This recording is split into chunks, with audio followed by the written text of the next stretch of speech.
ಏ ಟೈಮ್ ಆಗೈತಿ ಬುಕ್ ಒಂದ್ ಕ್ವಶನ್ ಕೇಳ್ತ ಆನ್ಸರ್ ಹೇಳ. ಪ್ರಜಾಪ್ರಭುತ್ವ ಎಂದರೇನು? ಪ್ರಜಾಪ್ರಭುತ್ವ ಎಂದರೆ ಪ್ರಜೆಗಳಿಂದ ಪ್ರಜೆಗಳಿಗಾಗಿ ಪ್ರಜೆಗಳಿಗೋಸ್ಕರ ಕೊಡುವ ಸರ್ಕಾರವನ್ನು ಪ್ರಜಾಪ್ರಭುತ್ವ ಎನ್ನುವರು. Very good. ಫುಲ್ ಶಾಲೆ ಇದೆ ನೋಡ್ನಿ. ಇನ್ನು ಬುಕ್ ಆತಾರ ಕ್ವಶನ್ ಕೇಳ್ತೀನಿ ಈಗ. ಪ್ರಜಾಪ್ರಭುತ್ವ ಎಂದರೇನು?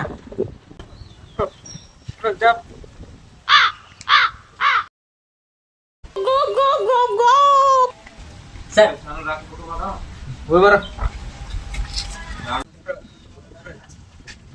ಓದಾಕ್ ಬರ್ಲಾ? ಸರ್ ವಿದ್ಯಾರ್ಥಿ ಮಾ ಕೈ ಮಾಡತ್ತೀರಿ? ಹಾ, ಕೈ ಮಾಡತ್ನು.